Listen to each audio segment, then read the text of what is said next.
On tap, Hoptimum.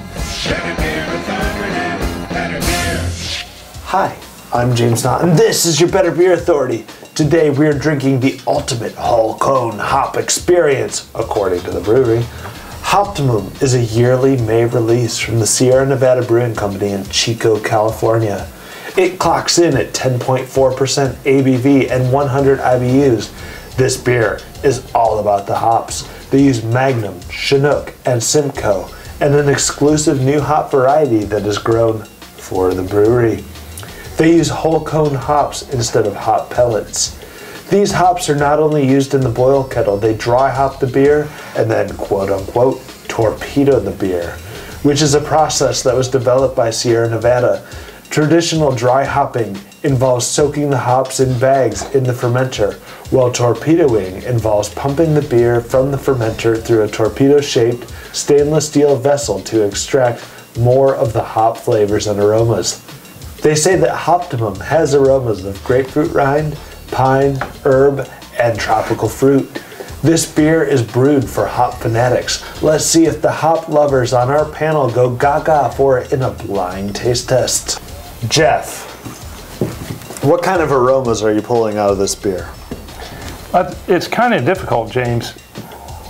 You don't get a whole lot of aroma out of it, but what I get seems to be a lot of Simcoe hop, perhaps. Simcoe? The sweaty underarm, cat pee aroma, wow, kind of thing. Yeah. You really know how to entice the viewer. Yeah, in the best possible way. In the best possible way. The one that you really just want to bury your face in. Num, num, num, num, num. Joby, how would you describe the flavor in this beer? James, I would describe this flavor as hoppy. It's got that nice floral taste into it. I don't know if it's, I think it's more floral than it is citrus. But I might be wrong, but that's just my opinion. But well, you're always wrong. But I think it tastes really, really good. I think it's probably a imperial IPA or a high alcohol IPA, and it just tastes really, really good. So yeah. I would describe it as really, really good. Wow, that's a perfect description. Hey, Ryan, how would you describe the beer to the viewer at home? Big picture here. Well, big picture, I'm glad I don't have as sensitive a nose as Jeff. Because I mean, I'm drinking the same beer he is, and that didn't sound all that enticing to me either. Huh? But I mean, I'm not getting a whole lot out of the aroma. Just, I mean, the main thing that I could smell is enough hop character to be able to guess that this was an IPA without drinking it. And I'm also picking up alcohol in the aroma, and then in the you know, take a sip, and it's definitely got some alcohol to it. It's a you know, a warming IPA, and the alcohol kind of plays off the bitterness and the hop aroma and of what there is in the you know, fairly intense hop flavor. So when we had initially filled the beer, we had filled it all the way to the brim. And do you guys think that the fact that we had to sip the beer while there was no room for the glass to hold in the aroma? I mean, do you think that affected like our perceptions of the aroma? I mean, I've had a hard time picking up the aroma, but I tasted the beer right away.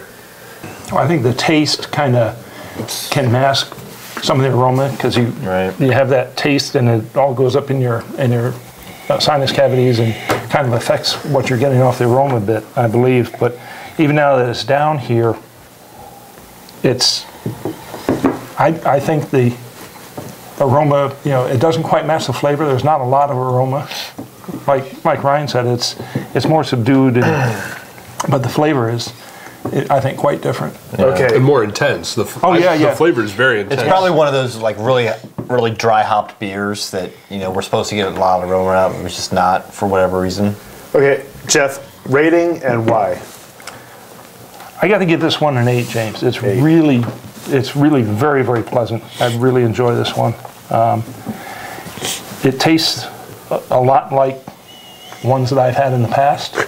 Former loves. Yeah, exactly. But anyway, it's a style that I really enjoy. What does it remind you of? It reminds me a lot of the Weyerbacher Double Simcoe. Okay. Well, it's not that. It's not, well, I didn't figure it was that, but that's what it reminds me of. But there's a lot of them like that are, really, obviously, very, very hop-forward beers. Joby? Yes, sir. Ratings? Why? Rating is a 9. 9. That's Why is because I like it. I like it. I like it.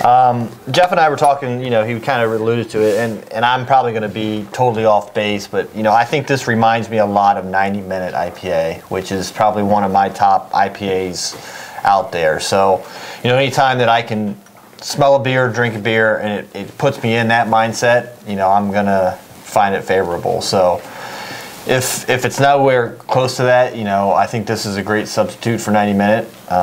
Might not even be the same style or anything, but I think it's, the alcohol presence, the aftertaste stops. It's got the hop forward, taste. So I really enjoy it. Okay. Ryan? I am also at a 9. 9. The flavor is intense. A good dose of alcohol, really nice underlying bitterness, but not one that coats your mouth or lingers too long. Just long enough to invite you back for another sip of it. The things that that I would like to see maybe a little more aroma. But the flavor's great. It's just really nice beer in terms of the flavor. Yes. Well, this is the ultimate whole cone hop experience, according to Sierra Nevada Brewing Company. Hoptimum. Hoptimum. Hoptopium. That's the one that has poppies in it, right? Right. Okay. I love Hoptopium. It goes well with my hop ganja. 10.4. Yeah, okay. Right here. So this is the 2013 May release of Sierra Nevada Hoptimum. A lot of people online, when I was doing the research, compare this to Hopslam.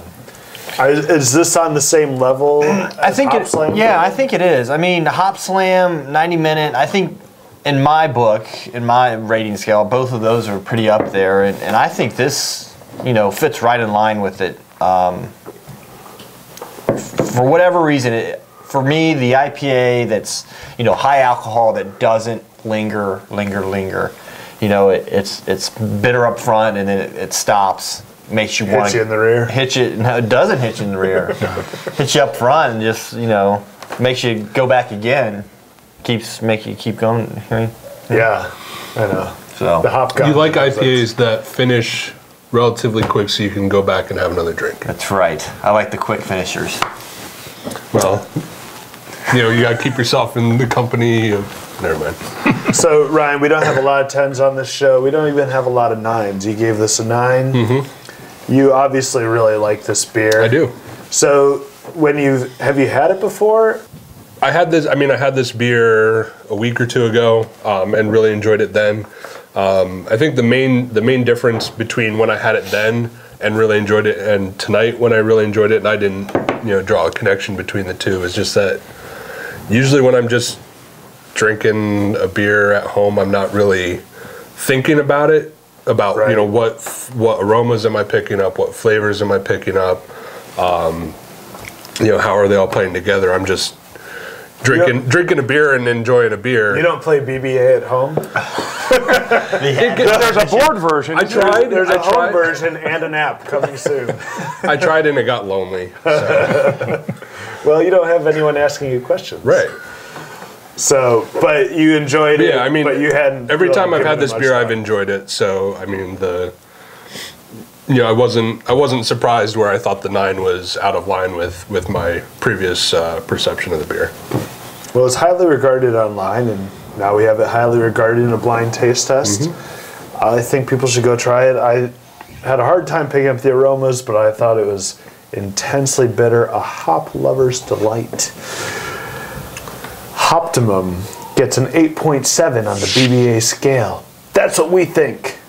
Have you had this beer? Let us know about it in the comments section. I'm James Knott, and this is your Better Beer Authority. Better Beer Authority.